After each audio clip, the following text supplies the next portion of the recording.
没用，不就是牵着孩子一块踏踏实实的装吗？你想干嘛？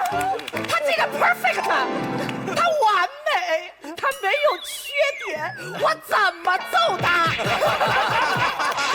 这样更是好的了。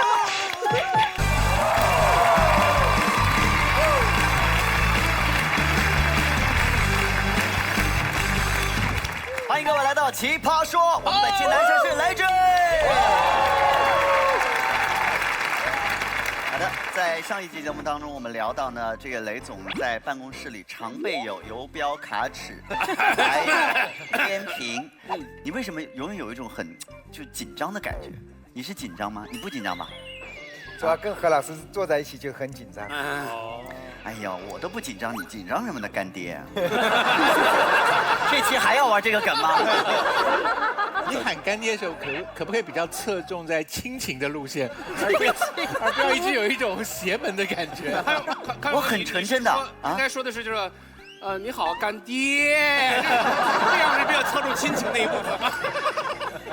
干爹，下一季还赞助我们吗？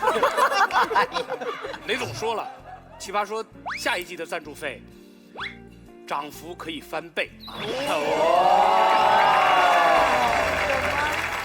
这个马老师，您别把别的赞助商给吓趴下了啊！不，这个主赞助商翻倍，其他可以不动都没关系。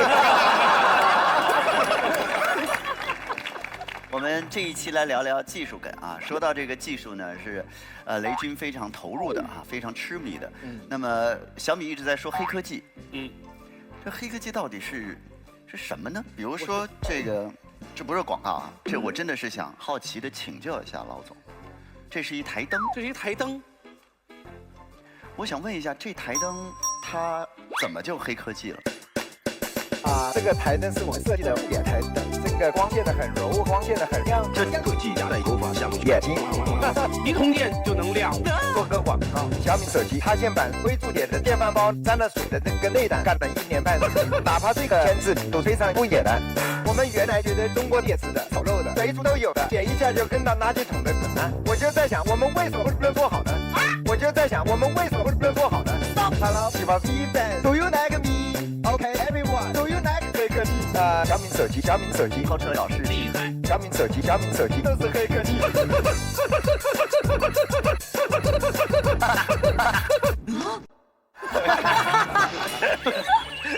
好，我们这个再一次感谢雷总今天来到我们的节目，这也是真的破天荒第一次有我们这个冠名商的老总作为我们节目的主来宾，再一次谢谢小米冠名播出，谢谢。当然也要感谢我们奶后土真言的我们的纯增酸牛奶联合赞助播出，谢谢。好的，那么来看看今天的辩题。奇葩室最近研发出了一项新科技——完美人生打造机。这项技术只需轻松一键，就可以让父母定制孩子的人生路，使孩子如开挂般成长，达到完美人生 ，so easy。这项技术还没有问世，奇葩室的议员们就分成了2派，对这项技术产生了不同的看法。支持派认为，为孩子定制完美人生是一件好事，通过这个设定，孩子可以上好的学校，找到满意的工作，发现今生挚爱。这样一来，孩子不用再经历一次父母曾经走过的弯路，免去了在人生路上会遇到的各类困扰和麻烦，坐享幸福快乐每一天。可反对派认为，每个孩子都是独立而自由的个体，没人有权利替他们选择人生，即便是父母也不行。人生最大的乐趣就是未知，更何况生活就是要起起伏伏才精彩。世界那么大，应该放他们自己去看看。所以，作为奇葩室的市民，如果能为孩子一键定制完美人生，你要定制吗？听说对面是甜甜姐、傅首尔和陈琳，对面是一个音量比较大的组合。对他们特别吵，臧鸿飞简直是用生命在怒吼吧？他的状态，他很声嘶力竭100%，但是他100%的那种音量，也就是甜甜姐30%。没有，臧鸿飞根本就男版的我嘛，真是笨笨就是年轻的我嘛。姜思达是，姜思达就是我特别贱的我嘛。就今天场上坐的全是你。哇，这也能卖出去的咸鱼 APP。以及玩的不够大，别喝美年达的美年达果味汽水的大力支持。好，在我们导师们公布自己的职方之前，首先交给我们现场的1万名观众。红键表示要定制，蓝键表示不给孩子定制。各位请选择。3、2、1，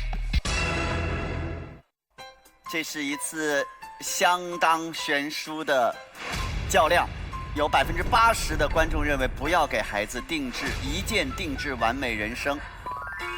哎，那个雷总，您知道我们的规矩不是说最后比谁的人多，知道。增加哦，对，谁改编的最多？你看我又多事儿了。雷总何等英明，哪需要你这个提醒？所以在这里要意志坚定，对，始终如一。对，你说了就算。日夜如山，说1倍就1倍。如果2倍也没关系，可以改。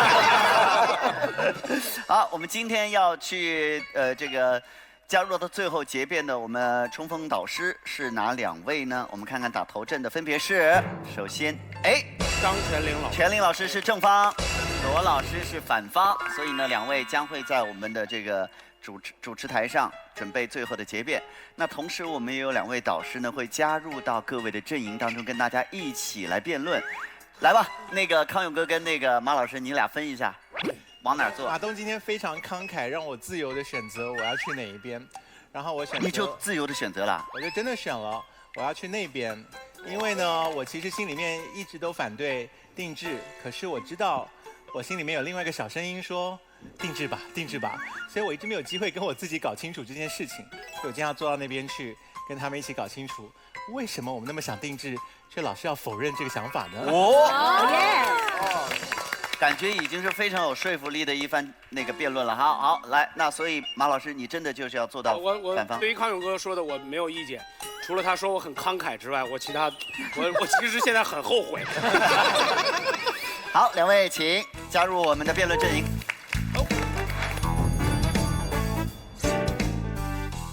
好，来，我们首先听听看我们大 boss 怎么说啊。雷总，如果在奇葩室你有机会给孩子一键定制一个完美人生，你要不要？为什么？我和大家想的一样，我觉得还是不要定制的吧。我觉得孩子的成长呢，还是要有独立性格独立的探索，让他健康快乐的成长。如果我们设定的目标的话，实际上你想把它变成你想要的，而不是他自己想要的。所以我觉得父母对孩子的关系呢，可以是人生的导师，可以是陪伴的朋友，但是不要扮演他生活中的上帝，给他足够自由成长的空间和舞台。雷总是旗帜鲜明地站在反方，而且呢，他说过他是一个意志坚定的人，所以今天看看到底正方有没有谁，或者有没有几位能够动摇雷总的想法。好，何老师，那个我先说一下坐在这儿的一种完全不同的感受的感觉，我觉得康永哥也有，对吧？对，就从来没从这个角度去看过。我就是因为干爹给了我自由成长的空间，所以我才能够采用跟干爹完全不同的立场。干爹让我坐在这边，一点都不会强迫我同意他的想法。作为干妈这边呢，对，就这个风景真的是完全不一样，不一样。什么感觉？居然可以从后面看到人生的鸡汤，真的是，哎呀，我真的是多完美啊！马东，你比不上我第一次从后面看到这个辫子。好，那接下来就开始我们今天的正式辩论了。首先来，菲菲大王，掌声给他。我拿到这个辩题的时候，我就想到了我跟我一个朋友的关系，有1、2年我老躲着他，因为我这个朋友家庭条件特别好，特别好，所以我经常跟他聊天就聊死了。他就跟我说我觉得这个世界上每个人都特别好，没有坏人啊。后来他爸爸投了几部电影，他就说我发现演艺圈的人好热情啊，他们对我那么平易近人。我心想，我在这行业混了20多年，不是这样的呀。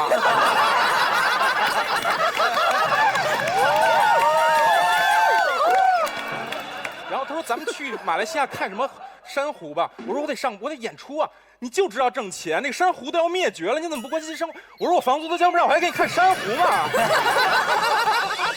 我说你这根本不叫人生，你活在虚幻里。我这样吃了酸甜苦辣，我这才叫人生。你被你父母骗了。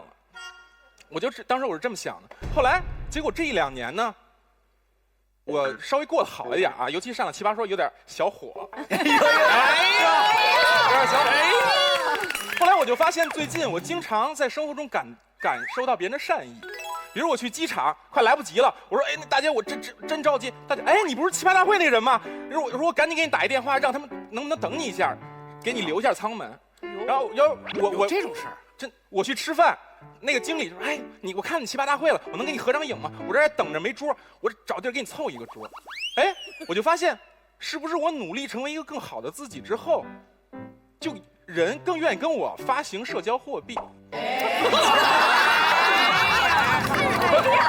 可能以前我那么愤怒，我逮谁我也瞧不起谁，然后人家都不太愿意跟我发行社交。然后我好一点，大家喜欢我人多了，我感到善意就多了。后来我就有点理解我这个朋友了，就是我想到了有一个点，就是以前有人说咱们这个社会啊像一棵大树一样，说你越在底层，你往上看到的全是屁股；你在上面往下看到都是笑脸。他们家就是条件好，所以他这辈子不知道什么是愁，什么是苦。他错了吗？没错。他人生假了不假，他的生活条件就是那样的。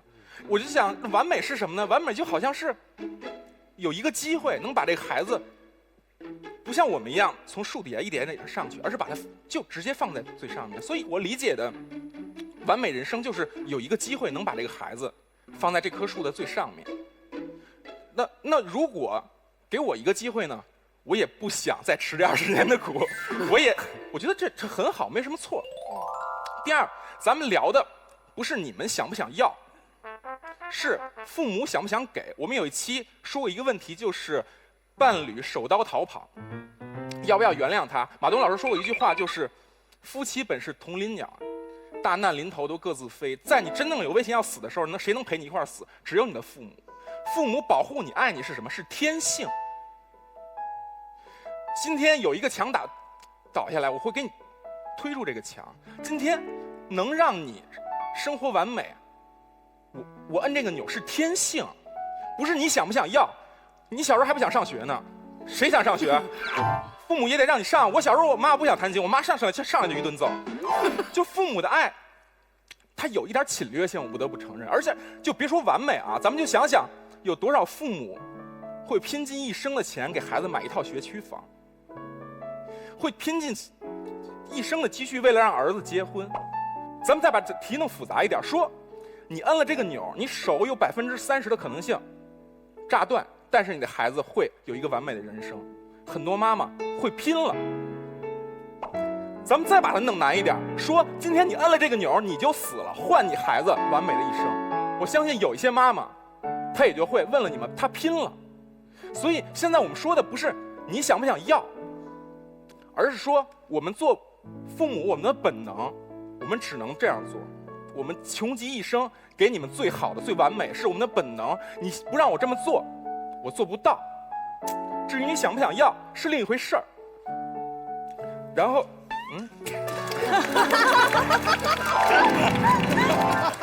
第三点，那这都不是最吸引我的。最吸引我的是完美这个词儿。你知道，我就觉得我活得不太完美。就是其实我的需求也不多，我不是好吃好穿，不爱买好衣服，因为我这样穿不了什么好衣服。我要穿就这种狐狸喵这种一身西服，人肯定说，哎，上哪儿变魔术去？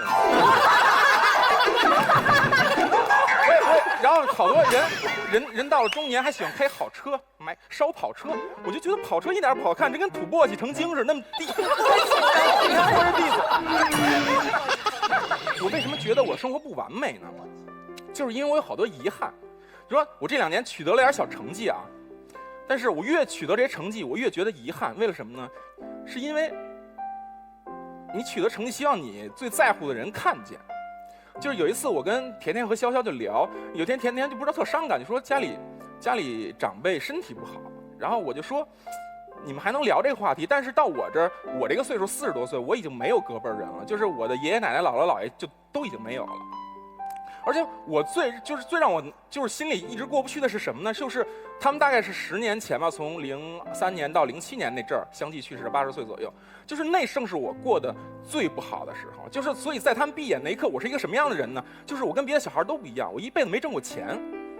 他不理解我想干什么，他不理解艺术是什么，他不理解这些理想，所以他到闭眼的时候，他可能想的就是我走了他怎么办呀？他要饿死，然后他不放心，所以我在很多时候，我取得了成绩，我就觉得特别遗憾，因为这些人看不见我，因为我是我奶奶带大的。然后上周在奇葩说的后台，好多的赞助商来送大家礼物，然后小米就送了扫地机器人啊，什么好多东西，谢谢。然后纯真也送了好多奶，然后结果这时候海飞丝就来了，给了我一个礼盒，里面是海飞丝的洗发水，但是上面有我。对，我就想，以前我小时候看的海飞丝，上面都是张曼玉，现在有了我，你说这个海飞丝他们的审美也是就范畴挺宽的。但是那天我不知道为什么我就特别想我奶奶，因为就是她在就是居委会跟好多人聊天啊，她老是弱势。人家就说，哎，你看我孙子又提干了，你看我孙子又涨工资了，他就没得说，因为他没法给人解释这个奇怪的孩子也不挣钱在干嘛。他每次回家都挺落寞的。我就想，我在拿到这个海飞丝之后，我就特别想他，我就想回家给他看，说，哎，奶奶，你看这个洗发水上有我。他肯定就惊了，他没有想到他的孙子能印在一瓶洗发水上。然后他如果再去菜市场碰见那个老太太说，哎，你看我孙子提干了，哎，你看我孙子涨工资了，我奶奶当场就拿出这瓶洗发水，说你看我孙子在这洗发水上。然后我奶奶如果看过《奇葩说》，她肯定会截屏说，你们认识何炅吗？这是快乐大本营，我孙子可以跟他一起工作。那边的老太太肯定就全傻了吧。然后我奶奶就可以对他们进行团灭，成为菜市场的 MVP。那他得多高兴啊！所以我有遗憾，我觉得如果我奶奶能见到这瓶洗发水的时候，我觉得我那一刻人生是相对完美的。然后最近我妈妈老接到电话说，哎，我看到你儿子上奇葩说了，好多人给我提好多论点，还有好多人给我妈介绍治疗结巴的方法。然后我就特别希望有一天，我就幻想有一天我奶奶在家的时候，她扫着地，一个电话响了，说我在一个节目看见你孙子了，真好。我奶奶就会特别欣慰，因为她就不用为我担心了，因为她觉得我是一个有用的人，她理解了我在干嘛。但是这都不是让我最颓的，最让我最颓的是去年的春晚。因为你们都知道中国的老太太有多爱看晚会，尤其是春节联欢晚会，简直就是他们的狂欢节。然后那天我就站在中央台门口，我就想，我说你怎么就不能再多活2年？你怎么就不能再坚持？然后我就特别想，我说如果他那时候活着，我就给他打个电话，我说奶奶，我的是第18个节目，然后我在电视的右上角，你一定要往右上角看啊，你一定要找到我，一定得看见我。如果他在电视上看见我了，他肯定特别欣慰，他觉得我是一个有用的人，他觉得他理解我在干什么了。如果有这么一刻，我会觉得我的人生可能在那一刻是完美的。所以你知道最吸引我的是什么呢？是完美这个词儿。台上这么多导师嘉宾都在人生中取得了很大的成绩，不管社会地位、各种知识的积累、影响力，但是我相信没有一个人敢说他的人生是完美的。为什么？因为我们每个人都有缺憾。你们肯定都在想，有一个瞬间你会想，啊，那次我对他，我真的应该说一声对不起。你有时候对一个人，你会想，那个时候我真的应该跟他说一声谢谢，或者你特别遗憾，你有一个人，你就觉得我为什么当时没跟他说一声我爱你呢？就每个人都有遗憾，因为这就是人间呀。可是今天我们有了这个机会，我能给你一个无忧无虑、无怨无悔的人生，你们怕什么呀？哎，我觉得就特别奇怪。你说偷看伴侣手机，你们害怕，我能理解；说伴侣手刀逃跑，你们害怕，我能理解；说外星有一个蛋，要不要吃？你们害怕，我能理解。你们害怕完美，我不理解。我们一生不就是在追求一个完美的人生吗？今天完美来了，你们害怕完美，我真的理解不了。然后我就特别想，因为我有很多遗憾，我特别想要一个更完美的人生，所以如果我的父母有这个按钮，我希望他快摁。如果我有这么一个按钮，能让我孩子生活完美，我也会摁。就算他长大了埋怨我说，爸，我不想过这样的生活。你怎么连鲨鱼都不关心？你连珊瑚都快灭绝了，你们这些人怎么回事？我可能会笑着跟他说，哎，孩子，可能都是我的错。但是在我内心深处，我特别幸福，而且我无怨无悔。谢谢。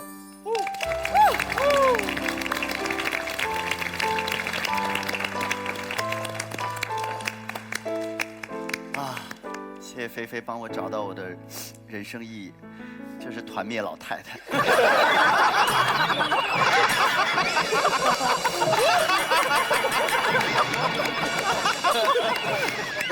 我突然发现我是一个好有价值的人。雷总，有改变你的想法吗？没有。他讲得很感人呢，他讲得很感人。一定要一直坚定，一直坚定。你不能执拗，你还是要听进去，你不能说我不听。好，那当然这个没关系啊，雷总还可以慢慢的琢磨。但是现在反方要发言了啊，来，我们看看反方一辩是，来双儿，来欢迎鼓掌。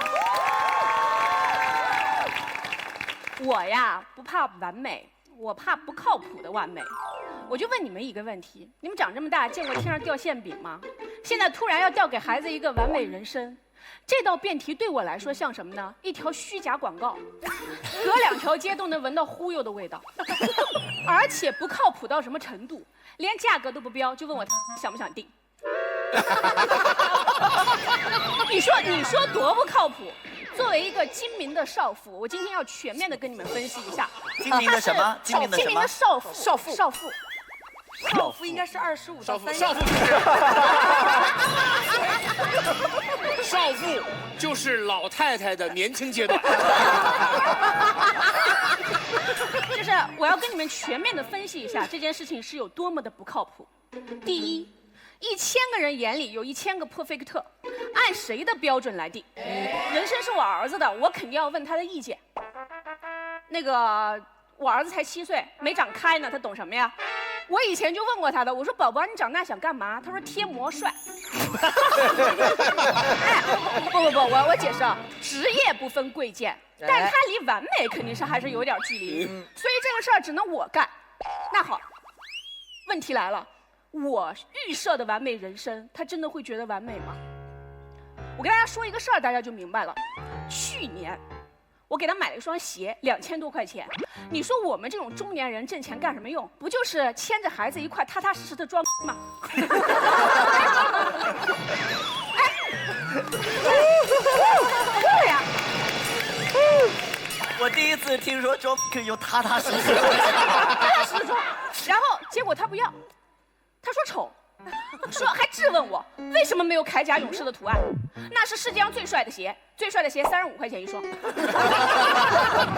哎，所以你们明白吗？我眼中的完美，他或许视若粪土，全部都按照我的标准来，他的人生会变成什么样子呢？比如穿，我就觉得八匹狼是最棒的男装。哎，完美男人的衣柜打开就应该全是狼，一天换一匹，多帅啊！还有搞对象，对吧？爱上我儿子的必须是完美尤物，这个肤白貌美大长腿，听起来棒不棒？好，我儿子长大了，国际化审美，小眼雀斑蛤蟆嘴。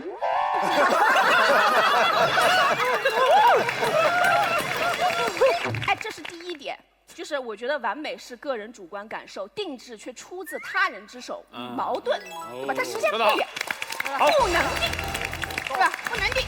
好，第二。就算没有 bug， 对吧？我现在放弃我的精明，没有 bug， 一键就把我儿子拍上人生巅峰，我按不按？我也在家想过，还是不能爱？为什么？因为孤独和空虚是完美人生的宿命。先说孤独，我先说孤独。我儿子可能会失去亲情，完美人生必须要有完美的父母。我跟他爸活得一屁股漏洞，哎，离完美108000里，怎么解决？要么把我弄死，另外配。要么就是对，要么就是改造我。你们看我这个德行，我去整容医院，医生都劝我放弃。哎，我这辈子跟完美有毛线的关系啊，是吧？完美的妈妈灵魂有香气，我的灵魂天天冒冷气。是啊，你说不让吃饭吧唧嘴，不让吵架，是吧？不让说脏话，我活着还有什么意思呀？不如一剑把我拍回娘胎里。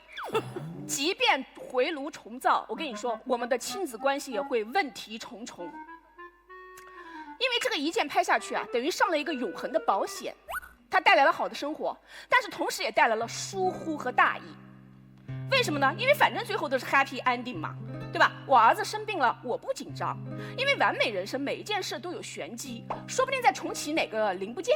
治他干什么呢？打扰他历劫。他跟他爸掉水里，我救他爸；我跟他掉水里，他爸救我。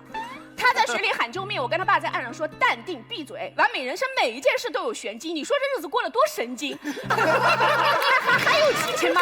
还有亲情吗？说完了亲情，我们说爱情。我们为什么会爱一个人？是因为他完美吗？你们爱一个人是因为他完美吗？不是，因为他不同。对不对？是因为他不同，在千千万万人之中，你不知道他哪里好，但是谁也替代不了，这是爱情。完美人生搞过的对象全都一样，五官3维双商，标准化产品，就跟世界连锁炸鸡店似的，你在哪吃不是吃啊？是不是？什么是朱砂痣？什么又是蚊子血呢？哎，你们都爱看偶像剧。霸道总裁爱灰姑娘，为什么？因为贱。是不是？爱情就是犯贱啊！完美人生不允许犯贱。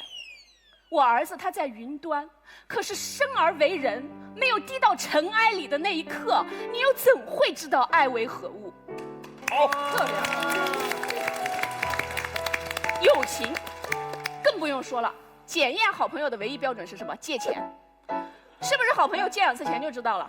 完美人生不差钱啊，也不患难，谁也不用帮谁，对吧？友情还在什么时候升华？比如说我们遇到糟心事儿了，我们约几个朋友一块骂娘喝大，对吧？还有被绿了，我约几个人一块诅咒狗男女早点升天。完美人生不失恋，没有烦恼，朋友在一起聊什么呢？我昨天躺着又挣了5个亿，哎呀，好巧我也是，多无聊的友情。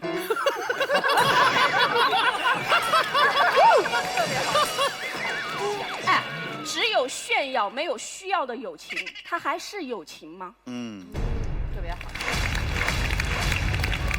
亲情、爱情、友情都没有，我儿子天煞孤星，完美。哎，你们以为这就是他所承受的全部吗？不，还有空虚，因为他这一辈子都不会有成就感。世上没有不透风的墙，谁还不知道自己的人生是怎么回事吗？你长得真帅，我妈一键拍的；你成绩真好，我妈一键拍的。我好喜欢你，你喜欢我干嘛呀？你妈没拍，你妈拍了你也这样。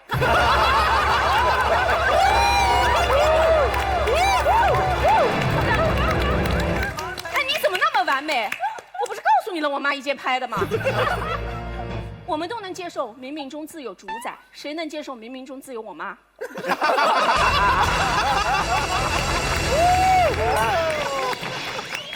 最后呢，因为做过女儿，也做过妈，就说几句真心话。我觉得今天这个辩题，它不只是一个脑洞题，它其实很现实。它真正要讨论的是，要不要让孩子按你的谱过一生？对不对？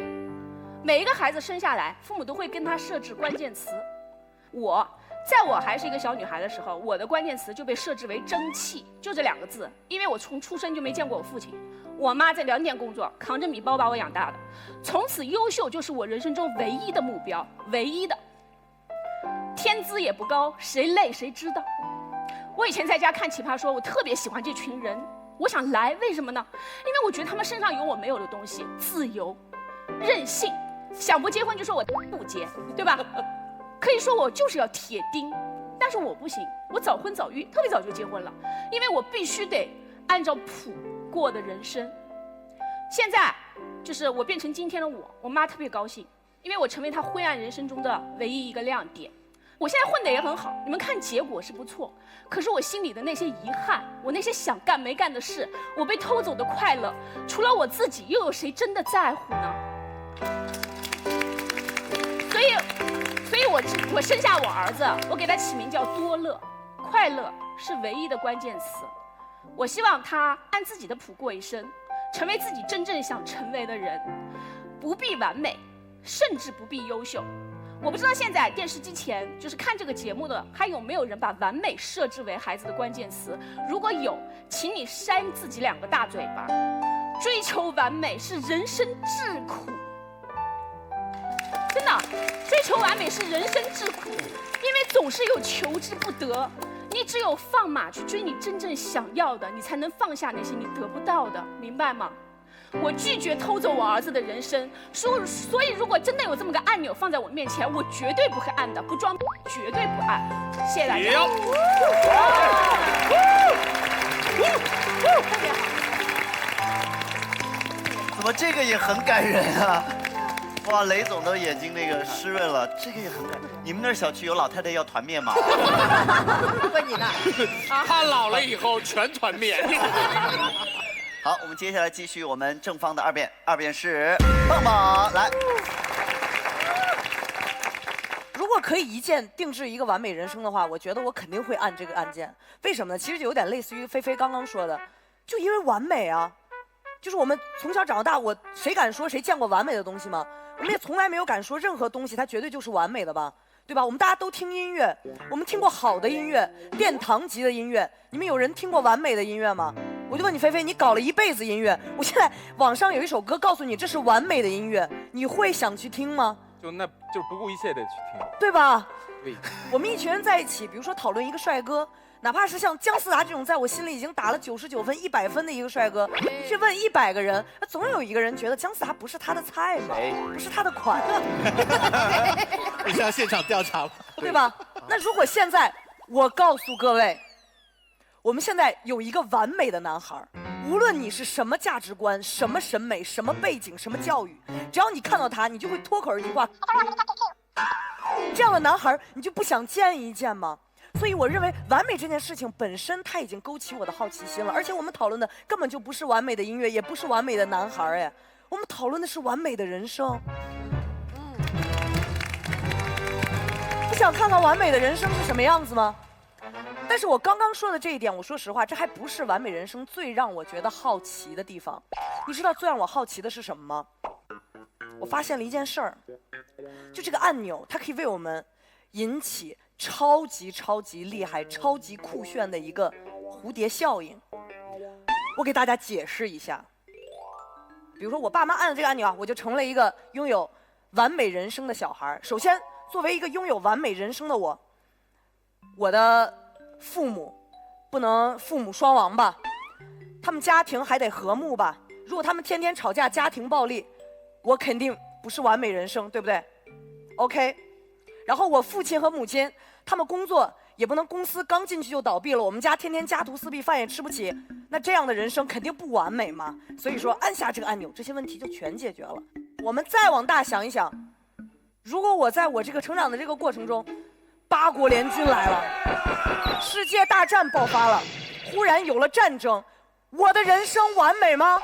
不完美吧，一点也不完美。宇宙爆炸了，我的人生完美吗？一点也不完美嘛，对不对？所以在座的各位，如果你们支持我拍下这个按键，我保你们未来的半个世纪，我们国家风调雨顺，如虎生风。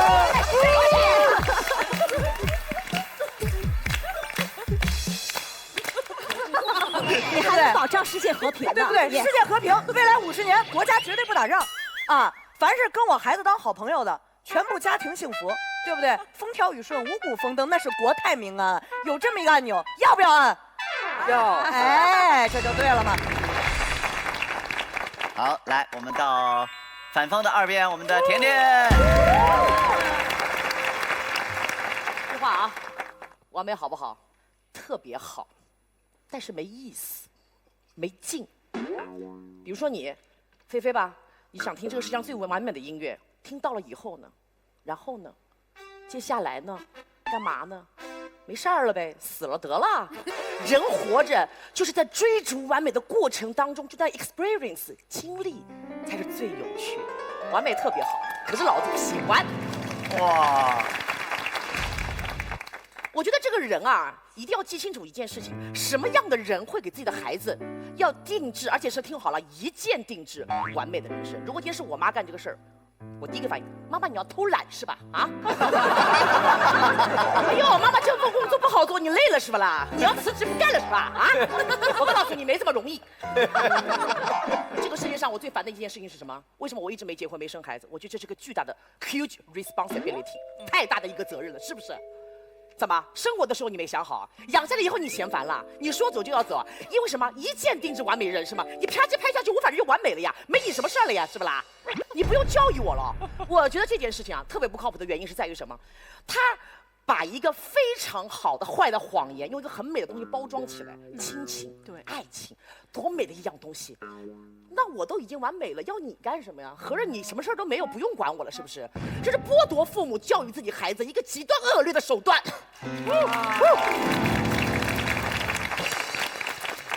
这世上有一种工作是不可以辞职的，不可以偷懒的，还有什么一键拍下去，不可以走捷径的，这就叫为人父母。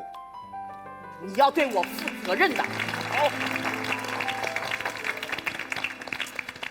我很难过，就是我们今天会有这个题目，对方这么开心啊，觉得把自己父母讲得多好啊，怎么。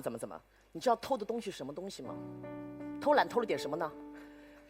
我人生中所有成长的经历，你都不用管了，反正我一定完美的嘛，对吧？首尔刚都已经说过了，我管掉的合理也好，我成绩好不好，这都一定会，将来一定会 perfect， 根本不用担心。你走，你出去旅行，一走个5年，没事儿，这孩子一定 perfect， 我不用看着他管着他一样照样很好。你偷走了我们俩的回忆。就第二，你还偷走了我什么东西啊？偷走了你对我的了解程度啊，是不是？从小我不知道你们知不知道，对于我们来说，对于一个孩子来说，父母是一切，因为我没有别的社交。我做孩子的时候，我除了小朋友之外，我所有的时候都跟爸爸妈妈在一起。爸爸妈妈是我的天，我扬起了脸就有了这个世界。你的一举一动、一颦一笑，你喜欢什么颜色，我全都清清楚楚。你知道我喜欢什么吗，妈妈？我不喜欢洋娃娃，我喜欢小手枪。虽然我是个女孩子，可就是我的爱好。妈妈，你知道吗？你走了，他不在，反正这孩子随便喜欢什么，他也 perfect 的，根本不用我担心。你偷走了你对我的了解的程度。这是亲情吧？我们再继续聊亲情。最可怕的一点是什么东西？偷走了一种孩子跟父母互相之间的羁绊。聊聊羁绊好不好？咱们小的时候印象最深，你跟你的父母印象最深的事情是什么？绝对不可能是你妈妈跟你说：“哎呦，囡囡真乖啊，吃个苹果。”是你妈痛揍你的过程，记不记得？我妈在口头禅叫“你当心我刀飞死你”。你个饭店店当心我一刀飞死你啊！为什么？因为我不完美。但是我们羁绊在什么地方？就是因为在他不断的纠正他认为我不完美的过程当中产生了。还有什么？我特别想生一个孩子。我生了孩子之后，肯定会考虑这个问题吗？要不要一键拍下去，给他制定完美的人生？不用想，一个脑子都不会想。就像你说的什么手炸断啊，腿炸断啊，腿炸断了，手炸断了，我都不会按下这个键。这剥夺了和偷去了我所有跟我孩子的羁绊和我所有的回忆。我想陪他跌倒呀。我想陪他跌倒，他哇冲上来，哎呦妈妈我跌倒了，哦囡囡乖，哦妈妈帮你呼呼，这多美好的回忆啊！完美，这孩子一生都不会跌倒。天哪，我跟你讲，天上掉流星雨，我说砸，我儿子砸不死的 ，perfect， 绝对不可能，他一定有完美的人生，多可怕，是吧？再回头想想啊，我妈揍了我这么多年。我好不容易有孩子了，你想干嘛？他这个 perfect， 他完美，他没有缺点，我怎么揍他？这样东西好，这样东西。10年媳妇熬成活，我终于做了妈妈。我孩子这么的完美，我看着我怎么打得下去手？我的球什么时候才可以抱？妈妈。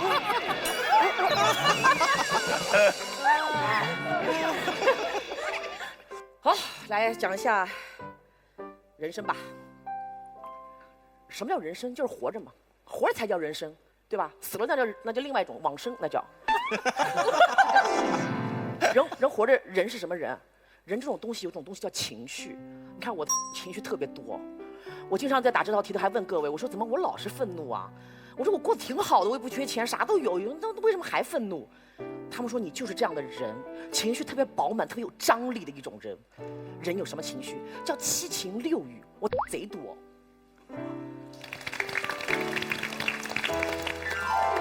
喜怒哀乐惊惧恐，7种情绪，缺一样都不是完整的人生，都不完整。你都说了，完美人生，你们一定快乐的，一定 happy 的，你们人生不会有缺陷的。你们懂什么叫遗憾吗？懂什么叫失去吗？你们不会有忧惧恐离啊！你们这太完美了，你们都不具有这样的完整的情绪，你们哪里来的完整的完美的人生？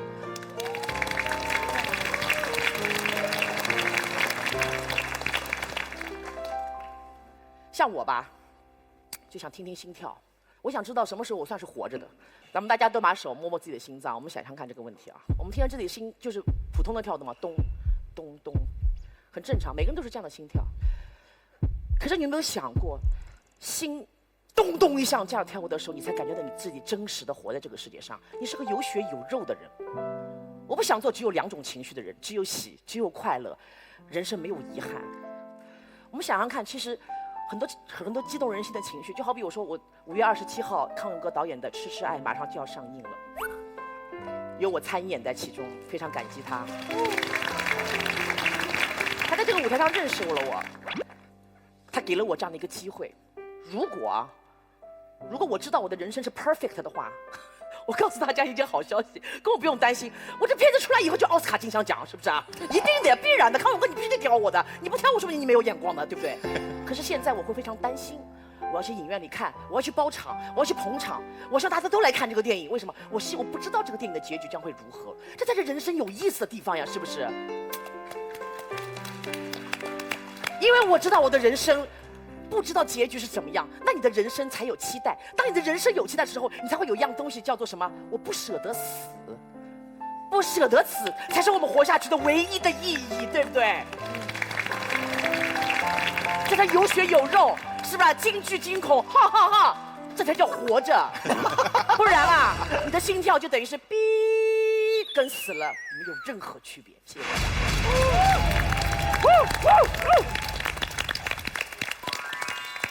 康永哥，你的女演员在说到京剧可能哈哈，这个表演你如何评价？我现在就想去对面坐，就是帮我电影5月27号上演讲得这么清楚，就是我得回报他们才行。马东，我们换位子吧。啊，来吗？真的吗？真的啊，换吗？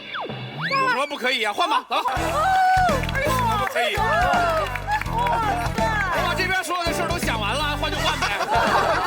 有必要玩这么大吗？雷总别怕，我们一般不这么乱来的。这个节目通常还是有规矩的。好，接下来我们到思达了。思达准备好了吗 ？OK， 来。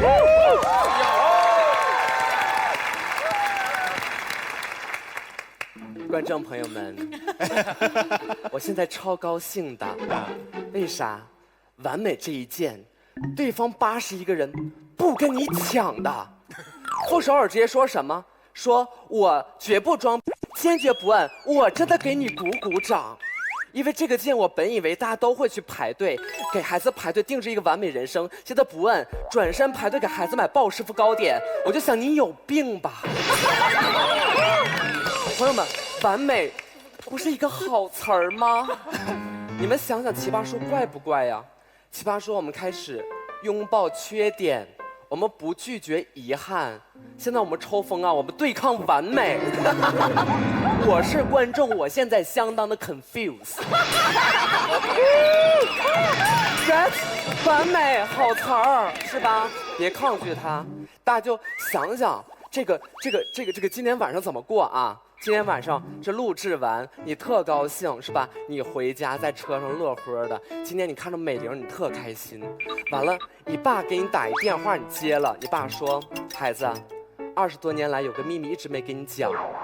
你出生之前吧，我有一钮，我能让你完美，但是我给撇了，我没摁。”朋友们，作为孩子，你们什么感觉呀？想3秒钟。生气呀，是不是？愤怒，对方面有口口声声说要尊重孩子的意见，我们的意见在这摆着呢，生气，好吗？你们说尊重孩子的意见，这只能证明你太虚伪，这是第一。第二，今天完美人生到底是啥？我们来看看对方说的啊。傅首尔说，穿8匹狼，有一双比较漂亮的篮球鞋，到甜甜姐这儿变成爹不管娘不疼。观众朋友们，这叫完美人生啊！我们有脚后跟都觉得不好的人生，那叫完美人生吗？这时候大家就想问了，美玲，完美人生究竟是一种怎样的人生呢？我告诉大家一个很简单的答案，完美人生它就是一种绝对的好的人生，是你们能想到的最好的东西，不是这些，是加起来比它还要好的人生。如果你随随便便的就能从完美人生里面挑到毛病，那算啥完美啊？对方辩友最大的问题就是他们给完美人生一个狭隘化的定义，只证明了一件事：他们的想象力果然是不完美。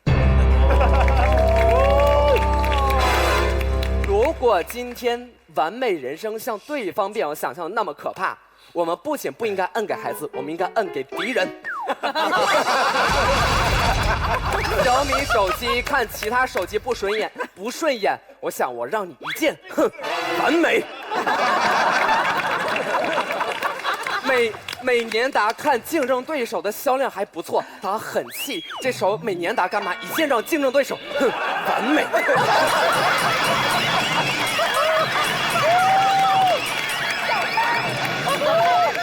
完美超简单的，完美就是好。对方辩友把完美说的那么可怜，只能说明你们对完美这2个字缺乏敬畏之心。对方辩友的一个大 bug， 今天他们害怕定制，我觉得害怕定制不要紧，最主要反映了他们心里的状况是，他们不相信孩子。我问大家一个简单的道理，你们有没有觉得自己的人生其实也有在被定制呢？你们决定了自己的父母是谁了吗？你们决定了自己的性别是什么样的吗？你们决定了自己的出生地吗？你们决定了自己出生时候前20年的时间家里的经济状况和给你的一种精神支持吗？你们通通决定不了。但是我们怨恨这件事儿吗？小时候会，长大不会了。今天我们的人生有没有被定制？我被定制，一个东北人，娘，男的。我渐渐学会了和这些因素全部和解。有一天晚上，我感受了一下自己男性的身躯，我和解了。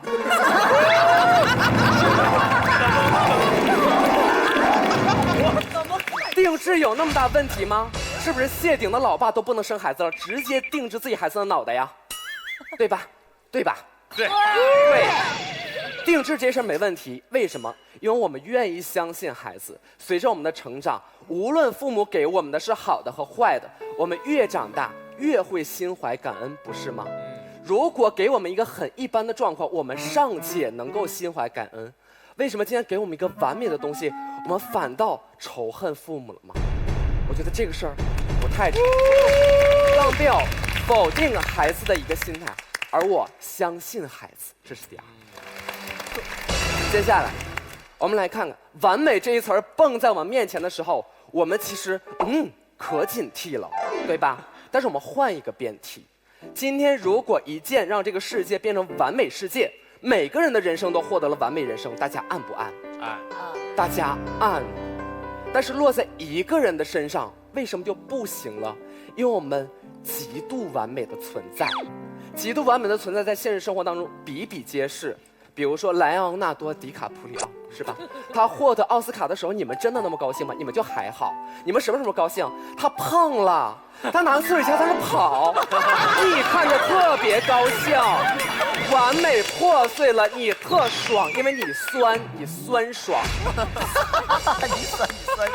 这地球上的人都怀疑嫦娥，哎呀，嫦娥你一个人到月亮上，你是不是特别冷啊？这么多年过去了，嫦娥大家都知道，你谁呀？嫦娥的兔子都知道，你养的兔子叫啥呀？这个时候地球人他暗爽，这是一种酸爽。上一期有人说什么，这个包你买不起，你骂他呸真丑，这是人说的话吗？只能证明一件事儿，就这人太酸了。酸能反映出一个什么现象？完美有错吗？不，是我们有错。我们对于完美的敌意，很有可能只是不完美的自己给自己一种的心理麻痹。我觉得这个麻痹对我们平时的生活来讲，也许是很好的安慰剂，因为笑笑没什么的，你笑别人就算了，你笑自己孩子啊，你不神经病吗？你咋当的爹啊？又 OK？ 最后，我们聊聊人生的历练，是不是？对方辩友告诉我们啊，种种的喜怒哀乐，种种的人生体验，种种的挫折，这个事儿倍儿重要。我们就聊聊挫折，啊，聊聊挫折。挫折本身的意义是什么？其实我们不知道。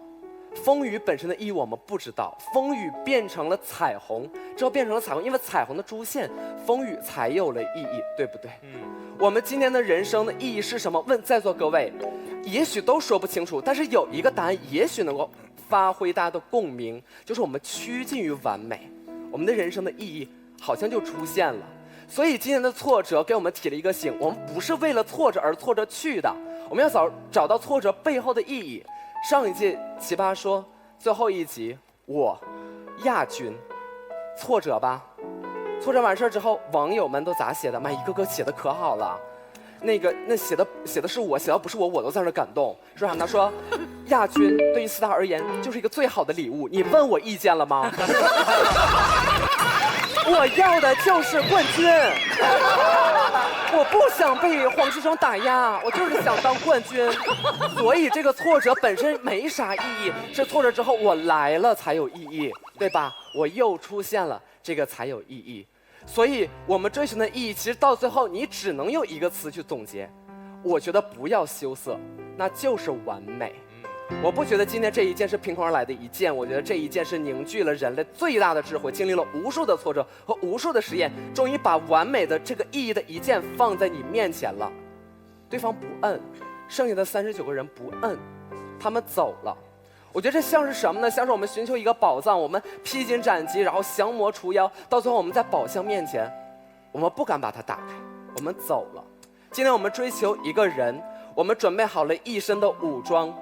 武装有点怪，一身的智慧，好吧？我们穿上了最漂亮的衣服，在一个相当合适的时间，我们站在他的门口，我们没敲门，我们走了。故事也许真的就这样结束了，也许你们就回归了自己那些站在不完美的人生，猜测完美是什么样的一个生活，永远找不到你们所谓完美背后的意义是什么。你们这么好奇完美背后是不是孤独寂寞冷？你试试啊，你不是你怎么知道呢？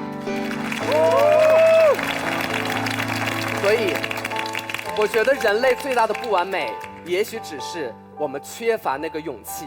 而你们知道为什么现在这个按钮没有被制造出来吗？因为现在没有勇气的我们，还配不上完美。谢谢。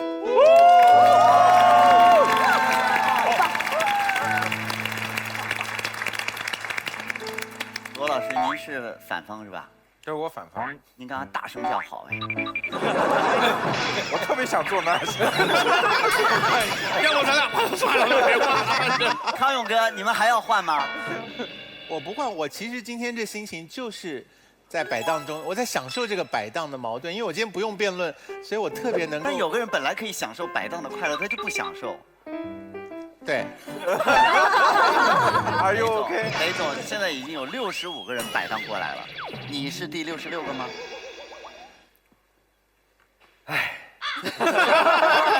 你想听一下我意见吗？啊，当然。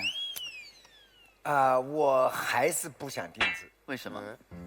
因为完美的人生只是一个虚幻的目标。我觉得家长不应该帮孩子选择家长认为的完美人生，无论他们描述的多么完美，我们很清楚这种完美的人生是不存在的。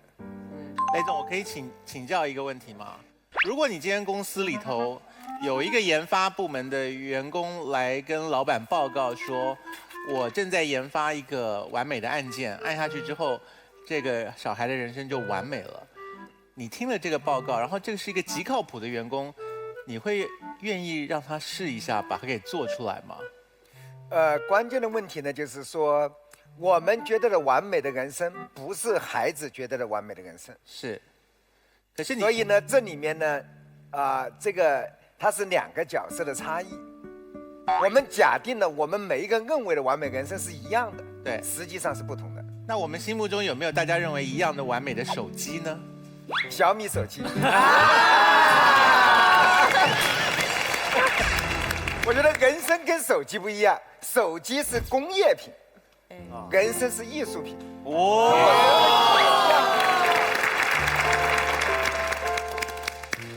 来，陈明老师。思达今天完美，今天很棒。思达刚才开启了一个全新的讨论的维度，这个太宝贵了，所以我可以跟大家分享一点我的看法。首先解决大家3位都提到的一个问题：为什么完美这件事看起来那么好？追求完美是我们每个人在做的事，甚至菲菲直接说那是天性。可为什么在刚才第一时间有80人按了蓝键？如果是天性，至少应该有80人第一时间会按下红键。就我们天性当中一定有一个值得我们惧怕的东西，对方一直在规避。这个最惧怕的东西，也就刚才思达最后说的这件事情，完美为什么我们追逐？是唯一的原因，是因为那是一个永远到不了的地方。唯一的原因，到不了我们才一直追逐，因为到了就停了。真善美完美这些东西都是方向，不是终点。他们这些字存在的意义就在于他们是方向。有一句话叫止于至善，是什么概念？至善到了就停了，这就是我们按下蓝键心里我们怕的那个。我们不是怕到，我们是怕停。我们不知道，因为我知道没路了，那是终点呐。我们不愿意走到终点上去，这是你刚才说为什么是一件好事，我们却都不愿意按的原因。那我为什么说你开启了一个全新的维度？因为不管是完美还是人生，我们争了很久。我想换一个角度聊聊，我想聊聊教育。大家刚才都是可能更多也在以自己的人生观在衡量和判断，我想不想要，我想不想我妈按。那我呢，3月22号生了第2个女儿。17年3月22号，所以我现在是2个女儿的爸爸。然后我的职业又是个大学老师，教育工作者，所以这是我在干的事情，也是我一直以来在做的事情。我跟大家分享一个我致命的困惑。大家知道，校园教育主要是知识的教育，求知以及求知的方法。家庭教育是我非常困惑的一块，它是个人格教育。人格教育主要是就你们说3观对吧？人生观、价值观的这种塑造。我苦恼的地方在哪儿呢？我女儿现在已经大女儿已经2岁10个月了，因为我是校辩论队的教练嘛，然后我老婆也是我的教练，所以每次我们同事和朋友圈见面的时候，最常听到的一句话是我们同事会说：“哇塞，你们的女儿该有多能说呀！你们俩的孩子，这将来嘴巴不得说死人呢？”我就说：“哎呀，也没有了。”我听到这句话，你说有没有自豪呢？有，我有一种强烈的悲剧感。这个悲剧感就是刚才思达你中间有提到的，这个悲剧感是我们意识得到都无法挣脱的一种宿命感。我的女儿从出生开始，她似乎都失去了一个选择一个不太会说话的人生的权利。我发现家庭教育的本质好像就是人生观的复刻。你知道刚才哪一个瞬间我听的时候最打动我吗？是当甜甜姐说我就是一个特别情绪化的人。我其实一直不了解，我听到甜甜姐刚才那句话，她说因为我从小我妈就打我妈的口头禅是我拿刀飞你。我当时全身汗毛一竖，果然我就听到了甜甜姐说，如果她生一个女儿，不能打她该怎么办呢？这是个笑点，细想细思极恐的。这就是家庭教育啊，人生观的复刻。我们在这个轮回之中，怎么能解脱吗？你想啊，我觉得该对的是，我该不该告诉我女儿？我们都打了这么多场100多场奇葩说辩论了，那么多针锋相对的观点，哪有一个站不住脚的背后的理由？我女儿长大了问我爸，我到学校到底被欺负应该打回去还是告老师？我女儿长大了问我遇到人生挚爱要不要离婚？我可能有一个我坚信的，我该告诉她吗？我告诉她了，万一我信的那个是错的呢？我不告诉她，那我告诉她什么呢？我信的我都不告诉她，我告诉她我不信的吗？有一个悲剧性的根源在，有一种极强的无力感和无奈在。这是所有家庭教育中最困惑我的问题。然后我在哪里找到了答案呢？这是我琢磨这个题的时候开的一个奇妙的脑洞。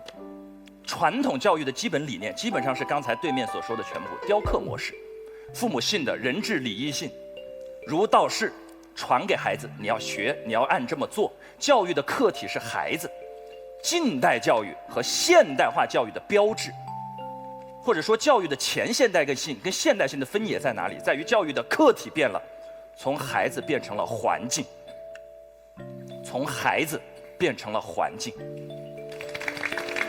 我们一切教育的目标对象不是孩子了，你明白吗？是环境。我们不是在雕刻了，我们真的变成了园丁。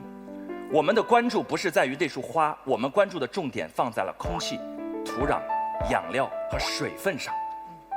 我们尽可能营造环境，让孩子在其中自由生长。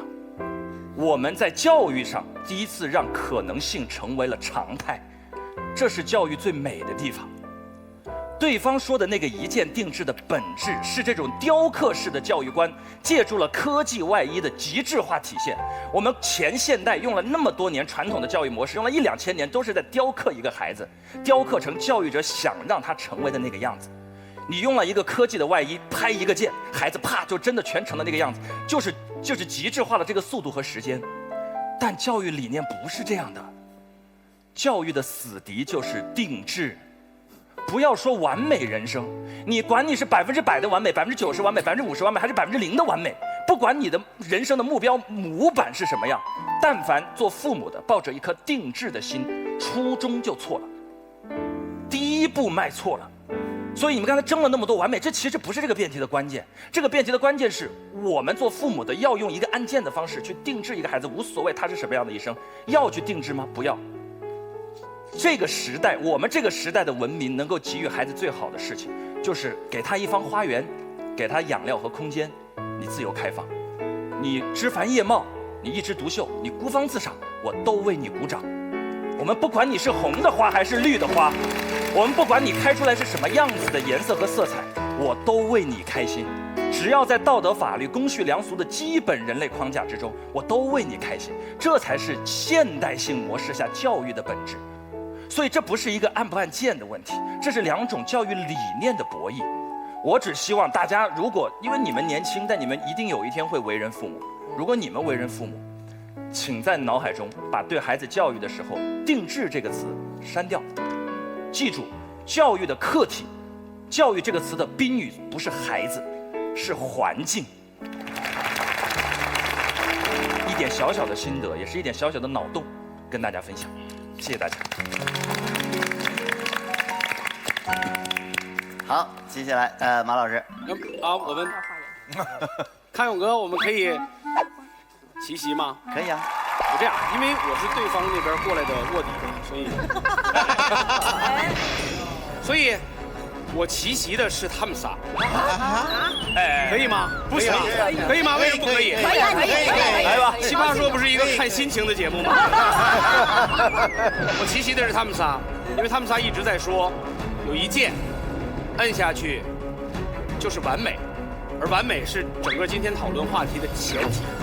然后完美就是完美，别跟我聊什么是完美，对吧？对，所以我坐那儿，我是不是应该齐他们这个？对，因为客观世界没有完美，没有完美的音乐，没有完美的手机，当然也没有完美的人生，所以大家都没有聊什么是完美的人生，对吧？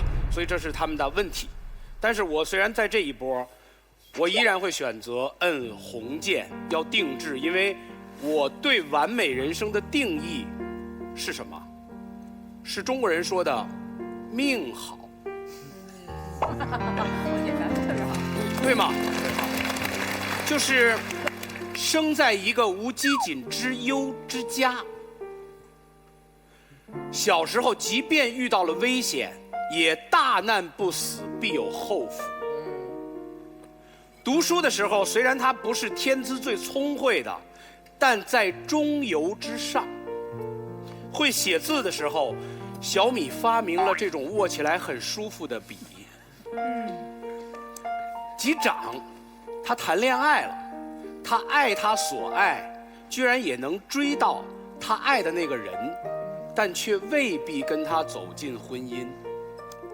即便他有朝一日结婚了，但一日情尽，两个人可以各奔东西，但依然是好朋友。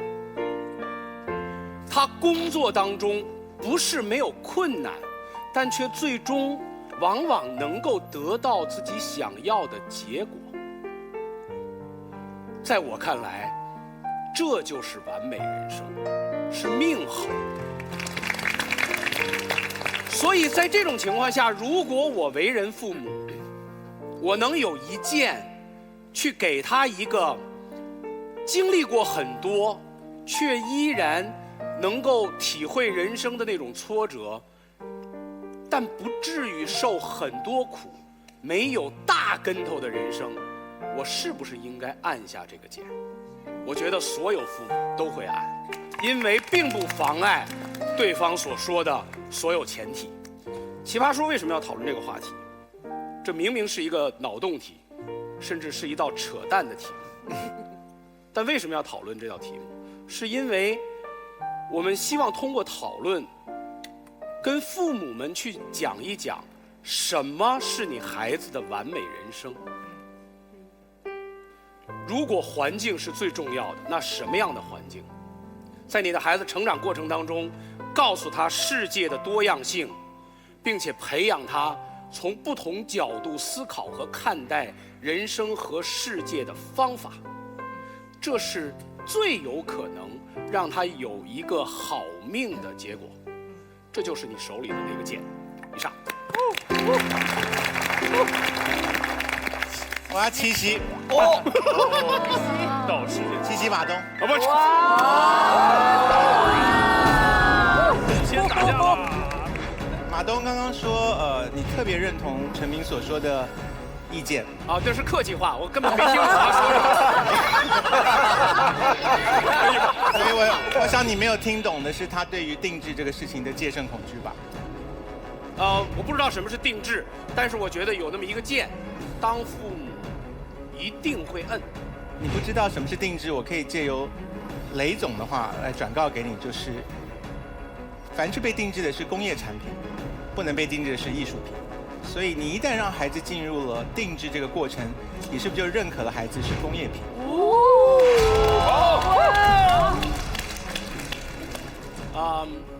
某种程度上我也未必完全同意雷总的话，所以这个前提不存在，让我想想。马老师，其实你可以回答，像小米这样的工业品就是艺术品。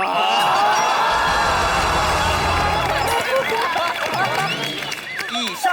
好，来，职中。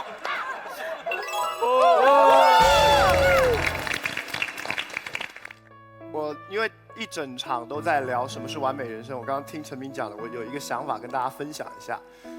没有什么人会过到完美的人生，因为完美的概念不好理解嘛，对不对？我跟大家分享一个，我刚刚想到一个，我常常聊的一个故事，一个完美的鸡蛋。我们来聊这个。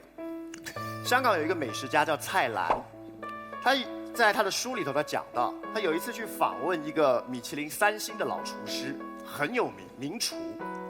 老先生访问完之后呢，蔡澜给他出了个难题，说你可不可以为我煎一颗完美的鸡蛋？煎蛋谁都会嘛，对不对？就煎个蛋。可这个题难在什么地方呢？是因为每个人爱吃的蛋不一样，有人爱吃嫩的，有人爱吃老的，有人爱吃半生熟的，怎么煎出一个完美的鸡蛋呢？那个老先生想一想，说成，可以。他拿了个铁盘，抹了点橄榄油，在火上烧，烧热了以后，拿到菜篮面前，打一个蛋放下去。铁盘是热的，蛋在里头滋滋滋滋滋在变熟。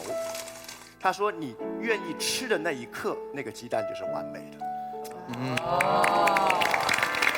你爱吃生的就吃，现在吃；你爱吃熟一点的就等会吃；你爱吃全熟的就等它全熟再吃。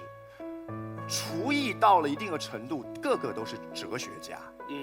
而我相信这个题目也是，一个会设计按一个按钮就有完美人生的人，他是个哲学家。我们应该从这种角度来思考什么叫完美人生。我认为从这个角度来想，设计这个按钮的人一定不会那么傻，把完美设计成一个定性的、明确的、固定结局的结果吧，对不对？因为这显然在哲学上不通。在人生的时时刻刻，永远都尽可能的保有最多的选择权，这就是完美的人生。可是没完。怎么样确保你时时刻刻永远都能拥有完美的选择权？它需要一些条件。财富，不好意思，很俗，可是我们都知道，财富能够增加你人生的选项，对不对？小时候想学钢琴，家里没钱，这就不是你的选项。有财富的人可以选没钱的选项，没钱的人不能反过来选。财富很重要，财富可以增加你的选项。越早有财富，你就越早拥有多的选项。可是光有选项没有用，如果你没有足够的智慧，你会因为短视近利做出自己后悔的选择，或者是因为你的智力不足，你反而恐惧选择，我有选择困难症，那这样你就享受不到选项，对不对？所以第二个，智慧，智慧能够帮助你享受财富所带来的尽可能多的选项，而越早有智慧，你就越早能够决定自己的人生的时候，你就越快乐。很多人童年的时候，刚刚也都在讲，童年的时候不开心的原因是因为你那时候没有决定，一是没有决定权，二是没有决定的判断力，还有健康，没有健康，你很多事情就要被迫做选择。每个父母都希望留给孩子这3个条件，是当然他们也许没有那种哲学的思维去设计这个按钮，可这是每个人都在做的，对不对？而现在我所能想到的，设计这个按钮的人只要不是个笨蛋，他就真正这个按钮的真正意涵是，按了以后，你孩子可以得到这3样。你孩子不一定高帅富，因为那不一定是他要的。你富不是，富是要。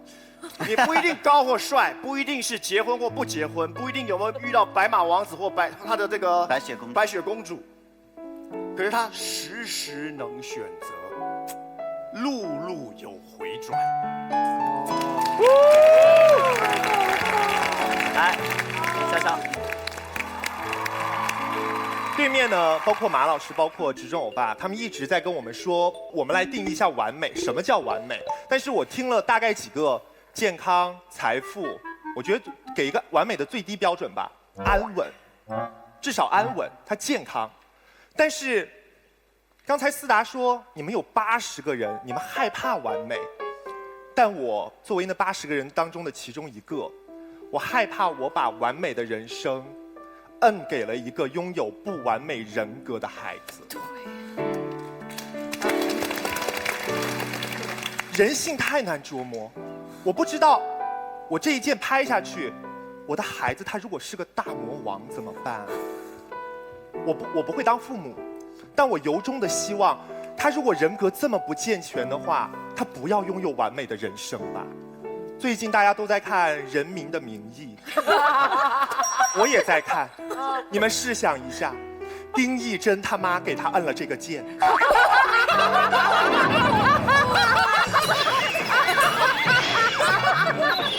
他不仅贪污潜逃，还成功了。按照执政欧巴那种说法，他还长寿。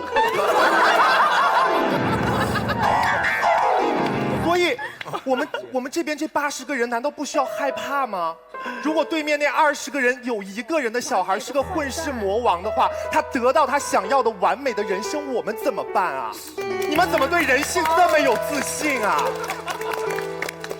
然后，刚才思达提出一个很可爱的观点，他说：“我想当冠军，我就是不想被那个职中压着。但你想想，如果你们对面每个人都按了，艾丽也想当冠军，她可不止被职中一个压着，她被所有人压着。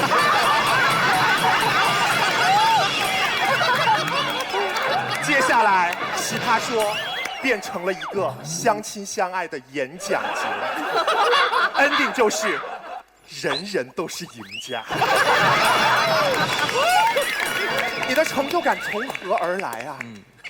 所以，最后我要告诉对面的是，我不是对完美没有渴望，我是对人性没有自信。哦，非常精彩，非常精彩。我们看到大幅度的摆荡，而现在呢，进入到我们导师最后的结辩时间。好，下面是罗老师结辩时间，来，掌声。今天我们全场雷总在嘛，咱们当然要谈谈黑科技。如果你说有这么一个案件，我觉得雷总第一个好奇的就是拿游标卡尺要量一量，这里面到底是什么机制，对吧？我觉得这个案件极大可能性叫终身无限量注射多巴胺。哦，这个有点科技含量。你要这样的人生吗？有这样的思想实验？不要肉体，一个大脑直接泡在多巴胺溶液里面，终生幸福，绝对完美。你们这边一直纠结于的什么完美，我现在就可以告诉你，要吗？有一点科技含量。好，你说这家完美的案件继续要升级，它会难死。我要是这架机器，我首先痛不欲生，因为我在每一个选择关头，我都很难把握那个分寸。比如我要不要让他吃辣椒啊？吃的过程有点疼哎，吃完了有点爽哎，我怎么给？马东要不要继续努力做奇葩说？那要看小米了。所以我这架机器想的就是直接让雷军拍1倍的钱给你，不要做奇葩说，还是让你承受做节目且不知道拿不拿得到这张订单的痛苦。我特别犹豫，我这架机器特别难。你长大了，孩子，你需要谈恋爱，我该不该让你承受孤独之苦，还是要不要让你承受失恋之苦？我也特别犹豫。这架机器有一天突然想明白该怎么办了。我们对猫怎么办，就对这个孩子怎么办呀？当一只猫在春天百爪挠心，夜里要上屋登房，去找那只母猫，整天在家里不安分的时候，我们怎么给它一个完美人生啊，完美猫生啊？删了它，安静了，它拥有了一个完美的猫生。这就是这架机器的最后决定。我不知道该不该给你吃辣椒，删除你的味觉。我不知道该不该给你完美的爱情，删除你的生殖和性能力，不存在2017年的那个生殖冲动的春天。我觉得今天这场谈话当中有一个问题其实没有触及到，就是父母和孩子之间的关系到底是什么？我们在一般的观念当中，父母是在孩子出生之前很久就出生的人，所以我们才有义务教育他，要不要给他定制所有这些烦恼。但是我想今天我们是不是可以在这个大变局的时代里面换一个角度来定义这个关系呢？就是孩子是在父母死去之后还要活很久的人。现在你面前有一个案件，你的身份是父母，请注意，这个案件旁边没告诉你还有另外一个案件，可以停止，可以修改，可以擦除，按下去，请注意那个键的名字叫定制，就定了啊。现在父母临死，你的孩子还要活很久，你真的要按下去吗？让他以一个你想象的、确定的、僵硬的姿态，在此后几十年不确定的浩荡的时间洪流中，孤独的在那儿坚持吗？你要按吗？我对，假设我是那个父母，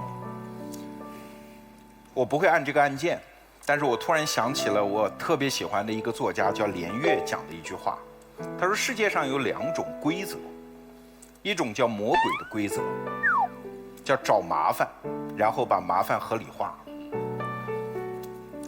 这是魔鬼规则的天然的本能，就什么东西最后你都能解释得很完美。我现在不上进，我有一套解释；我混得很差，我有一套解释，把任何麻烦都解释为合理。这是魔鬼的规则，而上帝的规则很简单，叫给痛苦，但是最终给出路。我相信，这才是所谓的完美人生。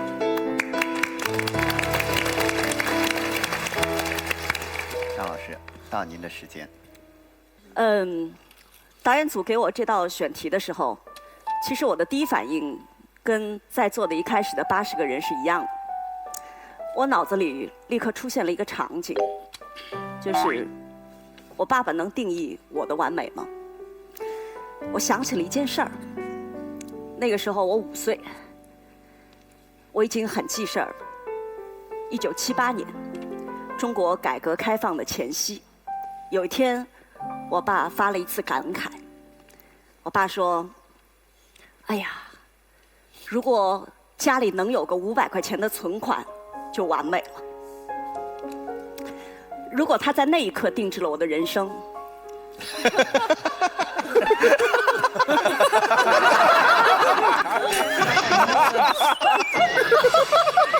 这是我想到的第一个场景。我非常恐惧，所以我非常理解为什么有80个人不摁那个，因为你定制完了，你并不知道世界发生了什么变化。但是这个时候，我脑子里又出现了一样东西，我知道不定制，让一个人可以选择自己的人生道路，是非常政治正确的事情。但是我活到这个岁数，我天然会对我知道这政治正确，但是我内心就像康永哥一样，会有一个小声音说：“定一下呗，别后悔，定一下呗。”但凡出现这样情况的时候，我会非常非常的警惕。我知道它政治正确，但是为什么我的内心还在说，其实你可以摁一下？我就要找找我摁一下的理由。我后来发现，其实我们多多少少在定制我们孩子的人生。我们选一个学区房的时候，我们在定他将来要去哪个学校，受什么样的教育，私立的还是公立的，要不要进提高班，我们在定。我们让他去学钢琴的时候，我们在定。他不愿意弹钢琴，我们告诉他说：“嘿，坚持一下，你的人生会不一样。”其实我们在定，我们只不过是分步的定，还是一键定而已。我们今天不是要复制孩子的人生，但是我们改变土壤、水和空气，难道我们不是在定吗？我们造一个温室，难道我们不是在定吗？大家都觉得这是一道脑洞题，它可能不发生。但是你们有没有想过，如果此时就在你的面前，在2015年1月9号，英国出生了人类历史上第一个可以被称为定制婴儿的孩子。为什么定制呢？因为他的基因被选择了。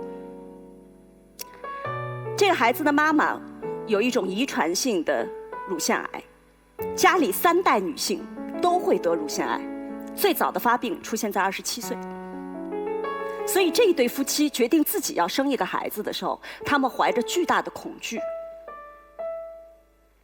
我们生一个孩子，他有极大的可能性，他会是一个乳腺癌患者。所以刚才反方一直在说，我们要留下人生的各种可能性，我们要留下未知。但是人生就是这样，有一部分是已知的，一定会发生的糟糕。就像这对夫妻所要面对的，他的孩子有极大的可能性会得乳腺癌，所以他按了那个键，他定制了，他采取了一种医学手段，叫做植入前基因诊断。他们进行了人工受精，在人工胚胎里面，他们选择哪一个胚胎的基因片段会使得出生的孩子绝对没有可能得乳腺癌。他们选了那个孩子，在2015年的1月9号出生。对于这对夫妻来说，这就是完美人生的定制啊！你是那个父母的时候，你不选吗？好，我一直很坚持在奇葩说我要做一件事情，我不因为赢而掩盖后面的风险，我不因为赢而放弃所有有可能对我方不利的事实。有另外一种非常科学的黑科技的手段，叫做基因编辑。基因编辑可能是2015年最重要的科学界的突破。针对基因编辑，可能关于定制婴儿这件事情会走得更远。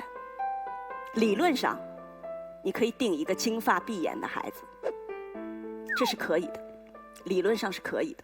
所以立刻争论就出现了，一边说我们真的要承担改变物种的风险吗？一边说，如果我们可以利用基因编辑，使得比如说地中海贫血的孩子不再出生，我们为什么不呢？所以最后科学界达成的到此时的默契是什么呢？第一，研究可以推进，但暂时不要让基因编辑过，前面是基因选择，后面是基因编辑过的孩子出生，暂时还不要这样做。暂时不要这样做的原因有3个。第一个，科学有风险，就是那台完美的机器还没有诞生，它有可能会让我们改变物种，我们不确定，所以不要做，这是最大的风险。第二个，它有可能造成不公平。原因是什么呢？原因你让今后不再有地中海贫血的孩子出生了，那么之前得了地中海贫血的人，他们有可能会受到社会更多的苛待，是吧？因为你不会再为他们去建立绿色通道，那些身有残疾的人会被苛待，这是第2种不公平。第3种不公平是它一定跟钱有关系，一定有钱人才能定制。我们人类努力了半天，我们可能所有的努力，我们知道不公平一定存在，但我们所有的努力是说我们是有选择的公平性的。但是当你可以去改变基因的时候，事实上连最基本的公平性也消失了。好，如果我是一个社会学家，当我在奇葩室的议会里面要去拍那个键的时候，我会选择不允许。但是我是一个妈妈的时候，我得承认，我内心那个声音说摁吧，摁吧。如果我摁下去，他不会得那个病，我就一定会摁。这就是我今天内心的声音。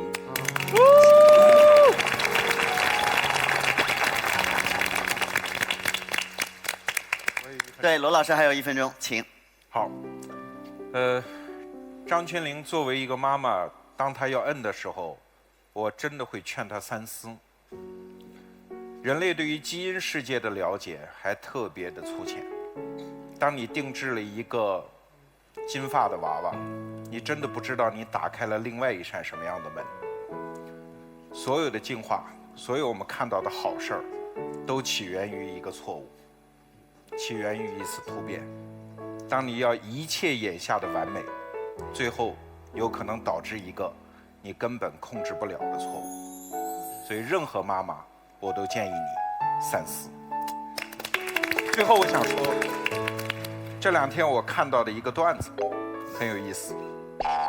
有一个人出远门，突然到了一个地方，到处是美酒，是音乐，是完美的一塌糊涂的所有的事物，美女，只要你想要，马上就到手。他在这个地方乐不思蜀的过了1个月，然后他觉得有点没劲，然后就跟看管这个地方的人说，有没有一点麻烦我可以处理？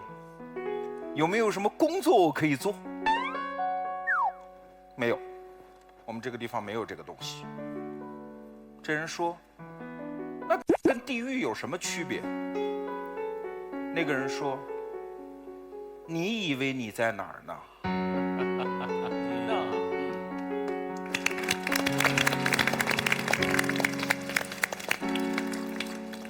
你的故事都好可怕哦，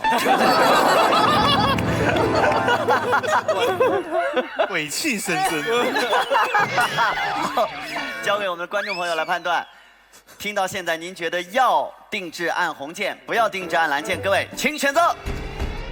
3、2、1。